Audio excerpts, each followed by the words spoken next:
Hey guys, LevelCap here, and Call of Duty Modern Warfare Season 4 patch is now live. It makes some major changes to Warzone, adds 3 new maps, 2 new weapons, and much more. And if you like these update overviews, be sure to subscribe and turn on notifications so you don't miss the next episode. So first things first, these Warzone changes come as 3 new events that happen mid-match.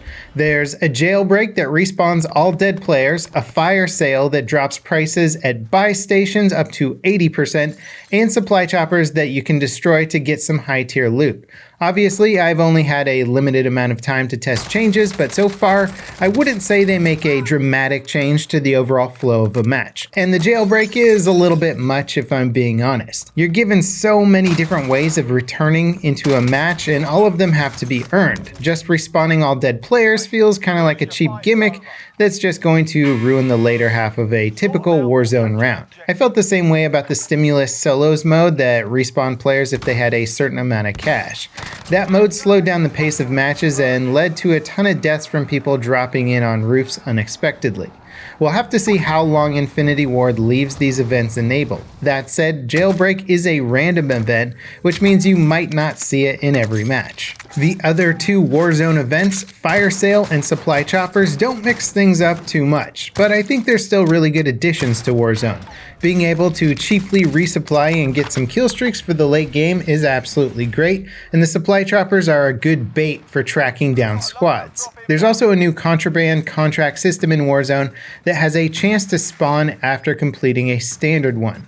This drops a weapon blueprint that you can extract to unlock. Now, I'm not really big on the blueprints because they're just cosmetic changes, but it is nice to have a way of unlocking them that doesn't require paying for them. And speaking of paying for things, well, you free-to-play folks out there will be happy to hear that there's now a 50v50 TDM mode for Warzone called Warzone Rumble. This is actually huge as it'll let you grind weapon unlocks quickly in a similar way to us paid players. It plays like Ground War, but there's no kill streaks and everyone spawns mid-air and parachutes to the ground. I wouldn't say it's going to be my go-to mode or anything like that, but it is a lot of fun.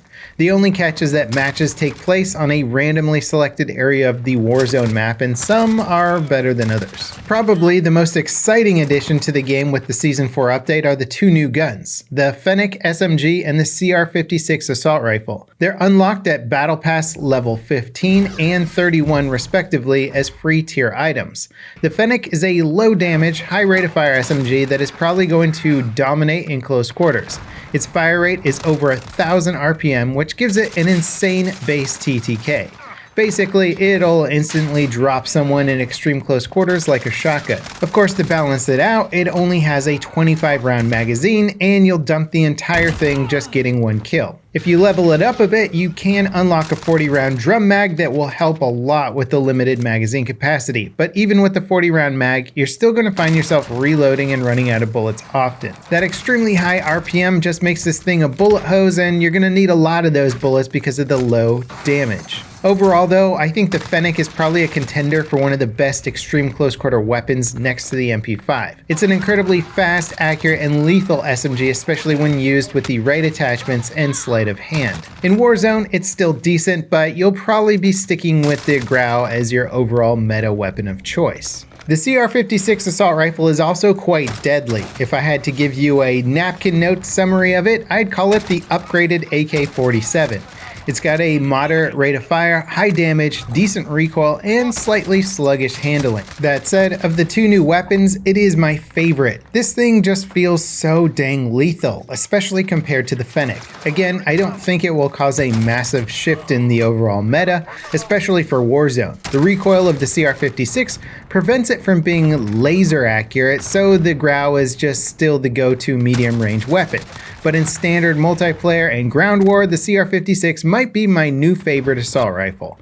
On paper, it shouldn't be anything special, but in practice, it takes all of the AK-47's shortcomings and tosses them out the window without sacrificing anything like ammo count or damage. Interestingly, both of the new guns can be equipped with ammo conversions that turn them into DMRs. It's similar to the SOCOM rounds for the M4 in that they get a low capacity, high damage round that slows their rate of fire but increases their lethality over range. Once I have have them fully upgraded, I will do a proper review of both new weapons, but for the here and now, I think most people are just going to stick with the default ammo type. The new maps are Scrapyard, Trench, and Barracuda Promenade. Scrapyard is the classic map from Modern Warfare 2 with a cleaner visual style and nearly identical layout. As is the case with most of the map remakes, it plays pretty differently from its original version. It's more chaotic and faster paced. This can be good or bad depending on how you like to play the game. For me, it doesn't add a whole lot to the game. In particular, the spawns are pretty rough because players can get across the entire map very quickly and everything gets super messy. I ended up spawning right in front of enemies, had enemies spawn right in front of me. It's rough. I think it'll be a decent map for modes like TDM or Search and Destroy. Trench is a new gunfight map, and it's pretty big by gunfight standards. As you'd expect, there's a lot of trenches to fight in. It also looks like it's based somewhere near the Ferris wheel from Warzone, or maybe even from the COD 4 mission One Shot, One Kill. There's a bunch of new loading screens and cinematic stuff suggesting that the game is shifting towards a nuclear attack of some kind. Trench itself even has its own Easter egg bunker to unlock. If I had to guess, I'd say we're probably going to see some more maps set in Russia very soon. Pripyat and Chernobyl are both visible in the loading screen cinematic. The final new map is Barracuda Promenade, and this is a closed-off section of Promenade West from Warzone. And there isn't really anything major to note about it. Now, this update overall doesn't make a lot of significant gameplay changes. There is at least one change I think is worth highlighting. Specialist bonus now grant additional weapon perks. You basically get all of them now. These include FMJ, Presence of Mind, Recon, Sleight of Hand, both frangible perks, etc. I've always been on the fence about Specialist. It's a fun mechanic, but kill streaks are what shape the outcome of a match in objective modes. But Specialist can be great in kill-based modes like TDM or free-for-all, but you'll always feel like you could be doing more with the proper kill streaks. Having more weapon perks now really sweetens things up a bit for sure, especially when it comes to the frangible ones. Having both of those means you're going to slow enemies down when you shoot them and prevent them from healing as quickly. Of course, it wouldn't be a seasonal update without a bunch of new cosmetic items. This season's operator is Captain Price, and he's clearly going to be a popular pick for a while. It's kind of funny seeing a bunch of Captain Price clones running around in a match.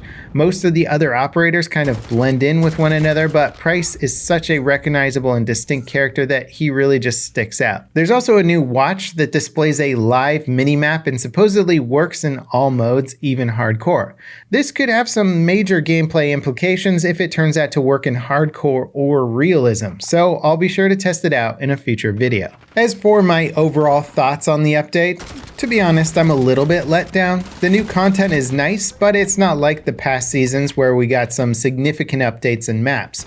Scrapyard plays like a worse version of the original because Infinity Ward have yet again done a one-to-one remake instead of tweaking the layout to fit Modern Warfare's mechanics. The new weapons, however, are a lot of fun, and they're for sure my highlight of the update. It's also great that free-to-play folks have a traditional mode that they can use to grind unlocks and challenges in, but not seeing any major changes to the Warzone map or a new multiplayer map built for Modern Warfare is a bit disappointing. Infinity Ward have been teasing and hinting at all this crazy stuff happening in the background. Nukes, Chernobyl, the Cold War, all-out nuclear conflict. There's just so much to think about, but so little of it is actually playable in this update. The silver lining is that the game is only halfway through its life cycle, and if I had to guess, I'd say that the pandemic has definitely slowed progress on post-launch content for the game. Infinity Ward, like most major developers, are working from home right now, so I'm not expecting a boatload of new content with every update. But at the same time, most of the major changes they've been making have been with limited time modes and remade maps. If that's the best they can do under the circumstances, I'm not going to hold it against them. But it's still just generally a little bit of a letdown, considering how exciting the game's marketing and Easter eggs have been. Hopefully they're working through the limitations and challenges of working from home and will put out a more significant update in the near future.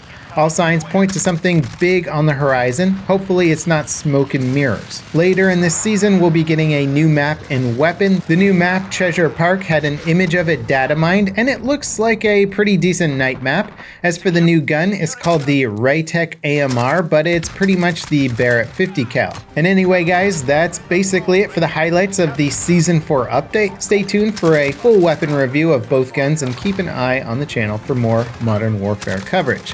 Thanks for watching, and I'll see you next time. This is LevelCap signing off.